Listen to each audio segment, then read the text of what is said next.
Lucknow super giants বনাম royal Challengers ব্যাঙ্গালোরের match মানেই বিরাট কোহলি বনাম গৌতম গম্ভীর।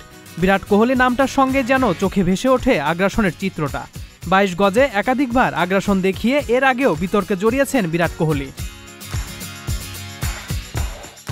কোহলি বারবার বুঝিয়ে দিয়েছেন মেজাজটাই আসল রাজা, যে কারণে কিং কোহলিকে একাধিকবার জরিমানাও দিতে হয়েছে। তবে তাতে কি, বিরাটের আগ্রাসন থামেনি কখনোই, কেউ তাকে থামাতেও পারেননি। সোমবার আইপিএলে লখনৌয়ের বিপক্ষে ম্যাচে ফের দেখা গেল পুরোদস্তর আগ্রাসী বিরাটকে। এই ম্যাচে ফের দেখা গেল বিরাট কোহলি বনাম গৌতম গম্ভীর বিতর্ক। অতীতে কেকেআরের অধিনায়ক থাকাকালীন কোহলির সঙ্গে বড় ঝামেলায় জড়িয়েছিলেন গম্ভীর, তবে সেই বিতর্কের রেশ এখনও কাটেনি। চলতি আইপিএলে চিন্নাস্বামী স্টেডিয়ামে লখনৌয়ের বিরুদ্ধে আরসিবির এক ম্যাচে জেতার পরই বিরাট কোহলিকে উদ্দেশ্য করে আঙুল মুখে তুলে চুপ থাকার ইঙ্গিত করেছিলেন লখনৌ সুপার জায়ান্টসের মেন্টর গৌতম গম্ভীর। ফিরতি ম্যাচেই তার বদলা নিলেন কোহলি। ম্যাচের মধ্যে তো বটেই, ম্যাচের পর বিবাদে জড়িয়ে পড়েন কোহলি গম্ভীর। ম্যাচ চলাকালীন লখনৌয়ের একটা করে উইকেট পড়ার পরে নিজের স্বভাব সিদ্ধ ভঙ্গিতে উল্লাস করছিলেন বিরাট কোহলি। লখনৌয়ের ডাগ আউটের দিকে তাকিয়ে মুখে আঙুল দিয়ে চুপ থাকার ভঙ্গি দেখান। স্ত্রী আনুশকা শর্মার দিকে চুমুও ছুটতে দেখা যায় বিরাটকে। আফগানিস্তানের ক্রিকেটার নাভিনুল হক আউট হওয়ার সময়ও উত্তেজিত হয়ে উল্লাস করেন কোহলি। টুপি খুলে মাটিতে ছুঁড়ে ফেলেন। সেটা হয়তো ভালোভাবে নেননি নাভিন, তাই ম্যাচ শেষে হাত মেলানোর সময় কোহলিকে কিছু একটা বলেন লখনৌয়ের এই বিদেশি ক্রিকেটার। পাল্টা কিছু বলেন কোহলিও। তারপরই সেখানে এসে হাজির হন গম্ভীর। তিনি কোহলিকে কিছু একটা বলেন, তারপরে দুজনে জড়িয়ে পড়েন বিবাদে।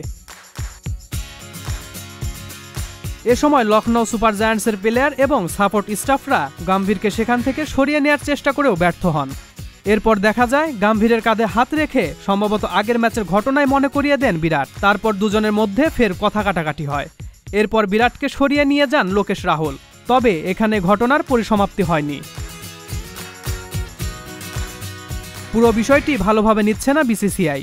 বোর্ডের মতে খেলার মর্যাদা নষ্ট করেছেন বিরাট, গৌতম ও নাভিনুল হক, যে কারণে এই তিনজনকে কঠিন শাস্তি দিল বিসিসিআই। আইপিএলের কোড অফ কন্ডাক্ট লঙ্ঘন করার জন্য বিরাট কোহলি ও গৌতম গম্ভীরের ম্যাচ ফির শতভাগ জরিমানা করা হয়েছে। সেখানে কোহলির জরিমানার অর্থমূল্য দাঁড়িয়েছে 1.07 কোটি ভারতীয় রুপি। অপরদিকে গম্ভীর যেহেতু কোচিং স্টাফে আছে, তার জরিমানা শতভাগ হলেও কোহলির 4 ভাগের 1 ভাগ, যেখানে গম্ভীরের জরিমানার অর্থমূল্য আসে 25 লাখ রুপি। এবং এই ঘটনায় জড়িত থাকা আফগান পেসার নাভিনের জরিমানা করা হয়েছে ম্যাচ ফির 50 ভাগ, যার অর্থমূল্য আসে 1.79 লাখ রুপি। আইপিএলের কোড অফ কন্ডাক্টের ধারা 2.21-এর অধীনে লেভেল 2 অপরাধ স্বীকার করে নিয়েছেন গৌতম গম্ভীর ও বিরাট কোহলি দুজনেই। তবে এখানে যেন শেষ হয়েও হলো না গৌতম কোহলি বিবাদের এই অধ্যায়। সজল খান, মহাজন আইটি।